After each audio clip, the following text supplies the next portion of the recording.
என்ன எல்லாரும் எப்படி இருக்கீங்க? எல்லா உறவுகள் நல்லா இருப்பீங்க நம்புகிறேன். உங்கள் புண்ணியத்தில் நானும் நல்லா இருக்கேன். And welcome back to social recipe another episode of suggestion Saturday. நான் உங்கள் ரோட்ராக்டர் நித்தின். இப்போ எல்லாம் சின்ன பையன் கூடங்க எவனை பார்த்தாலும் ஸ்ட்ரெஸ்ஸாக இருக்கு மச்சான், டிப்ரெஷனாக இருக்குடா, ஸ்ட்ரெஸ்ஸாக இருக்கிறேன், டிப்ரெஷன் என்னடா அப்படின்னு கேட்டால் யாழ் இன்னைக்கு என்கிட்ட பேசலண்ணே அதனால் அப்படின்றானுங்க. சின்ன பையன் முளைக்காதவங்க கூட பேசுகிறேன். என்னடா அப்படின்னு பார்த்தா எங்கிட்ட பார்த்தாலும் ஸ்ட்ரெஸ்ஸு, டிப்ரெஷன். அதுக்காக ரீசன் என்ன? செல்ஃப் லவ் தான். என்ன அப்படின்னா நம்ம அடுத்தவங்க மேலே வைக்கிற அன்பை நம்ம மேலே வைக்கணும். ஃபஸ்ட்டு நம்ம அடுத்தவங்க மேலே வைக்கிற அன்பு அவங்க ஒரு நாள் நம்ம ஹர்ட் பண்ணும்போது நம்ம ரொம்ப கஷ்டப்படுறோம். அந்த அன்பை நம்ம மேலே நம்ம வைக்கும்போது தான் நம்மளுக்கு தேவையான எல்லாமே நம்மகிட்ட இருக்குன்றது புரியுது. அதனால் கொஞ்சமாச்சும் நம்ம உடம்புல இருக்க அந்த ஒரு மனசு சின்ன பகுதி இருக்கா, அந்த பகுதியை கொஞ்சம் நினச்சி அதை கொஞ்சம் அன்பை காட்டி தன்னைத்தானே மாற்றிக்க முயற்சி பண்ணு. இப்போ ஒரு சின்ன கதையோடு ஆரம்பிப்போம். என்னன்னா, ஒரு டீச்சர் இருக்காங்க. அவர் ஸ்டூடெண்ட்டை கூப்பிட்டு ஒரு கிளாஸில் தண்ணியை ஊற்றி இதை பிடிச்சிடுறா அப்படின்னு சொல்லி கை நீட்டி பிடிச்சி வச்சுருக்காங்க.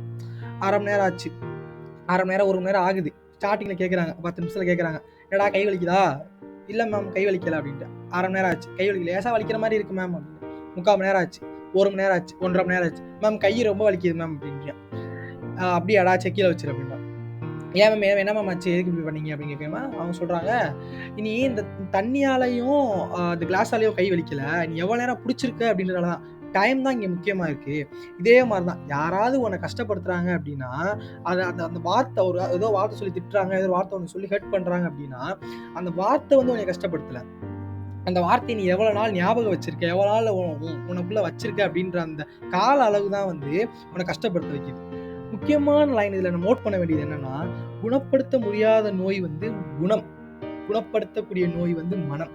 அதனால மனம் அப்படின்ற ஒரு விஷயம் நம்மகிட்ட இருக்குல்ல, அதை பக்குவப்படுத்த பாரு. நம்ம 20 வயசு ஆயிடுச்சு, பக்குவப்படுத்தி கொஞ்சம் நல்லா கொண்டு போக ட்ரை பண்ணுவோம்.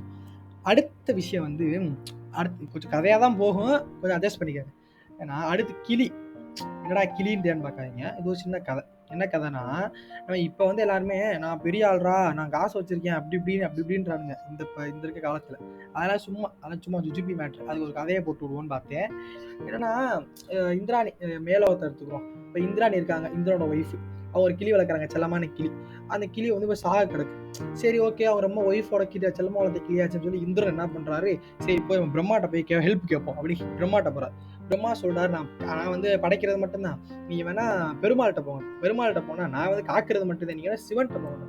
சிவன்கிட்ட போனா அவர் சொல்றாரு, ஒரு உயிர் எடுக்கிற உரிமை எனக்கு இல்ல, யம தர்மனுக்கு இருக்கு, நீங்க யமனை போய் கேளுங்க அப்படின்னு. யம தர்மன்ட்ட போய் கேட்டா, சரி இந்த ரூமுக்குள்ள போய் பாருங்க, அது ஒரு கிளியோட ஓலைச்சுவடி, இந்த கிளியோட ஓலைச்சுவடி அதுல இருந்துச்சுன்னா அந்த கிளி உயிரோட இருக்கும், இல்லைன்னா இறந்து போயிடும் அப்படின்னு.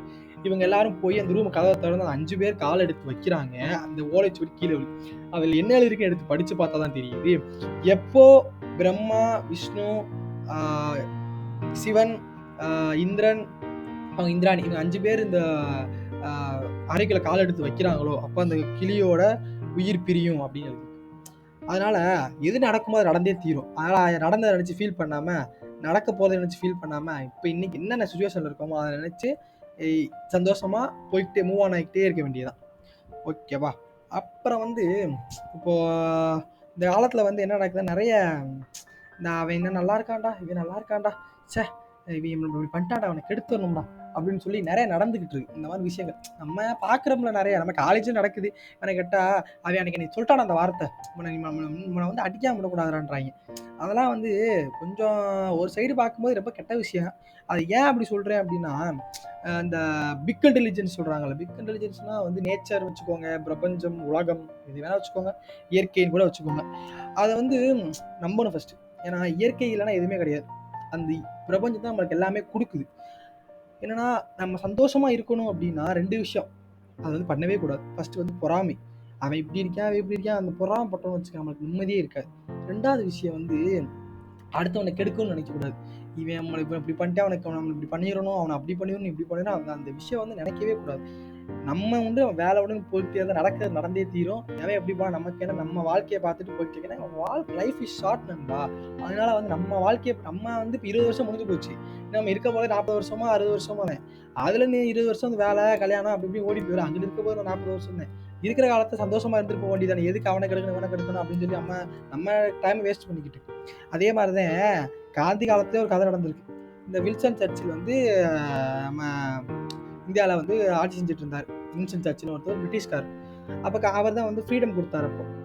அப்போ என்ன ஆயிடுச்சு, ஃப்ரீடம் பற்றி யாராவது சொல்கிறாங்க, இந்தியாவை பார்த்துக்க முடியல, அதனால் வந்து இந்தியா வந்து வறுமையில் வர ஆரம்பிச்சதுனால தான் பிரிட்டிஷ் வந்து அவன் கை காசு போட முடியலன்னு சொல்லி கொடுத்துட்டு போனதா ஒரு கதை. ஏதோ ஒரு கதை.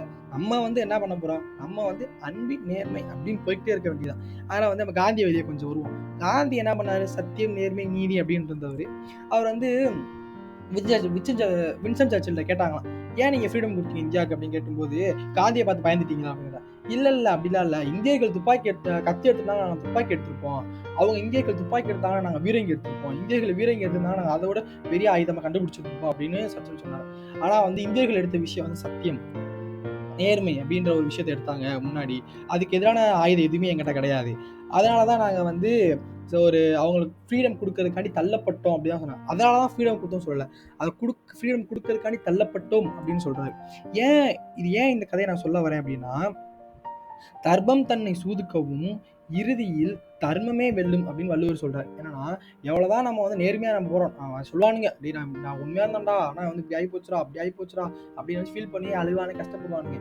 நம்ம சைடு நேர்மை இருக்கா, கரெக்டா இருக்கமா, சரி ரைட்டு நடந்து போச்சு, நம்ம வேலை கரெக்டா இருந்தோமா, நடந்தே தீரும் அப்படின்னு போயிட்டே இருக்க வேண்டியதான். அந்த வள்ளுவர் சொல்லிட்டார், தர்மம் தன்னை சூதுக்கவும் இறுதியில் தர்மமே வெல்லும் ஒரே படா போட்டார்.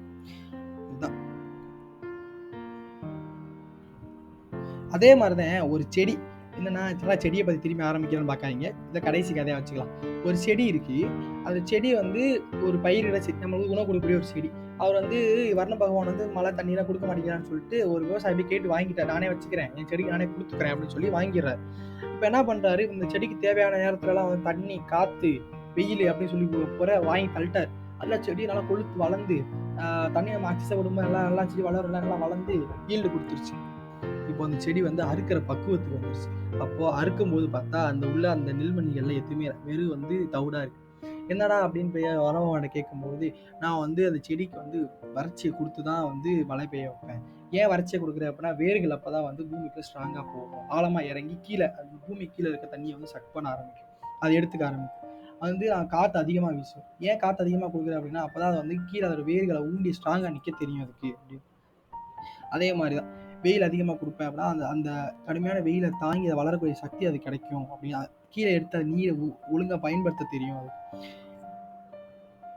அந்த செடியை வந்து ஸ்ட்ராங் பண்ணக்கூடியது அந்த வேர் மட்டும்தான். அந்த வேர் ஆழமாக இருந்தால் மட்டும்தான் அந்த செடியோட உண்மையான பலனே கிடைக்கும். அதே மாதிரி தான் நம்மளுக்கு ஒரு கஷ்டம் வருது அப்படின்னா, நம்மளை வந்து ஸ்ட்ராங் படுத்த தான் பார்க்குது.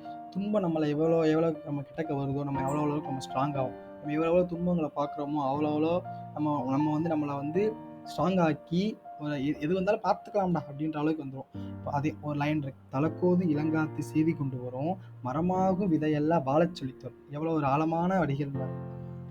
அவ்வளோதான் முடிஞ்சு. கடைசி ஒரே ஒரு லைன், என்ன லைன்னா, அன்பின் பாதை சேர்ந்தவருக்கு முடிவே இல்லையடா, மனமின் நீளம் எவ்வளவோ அதுவே மனமின் நீளமடா.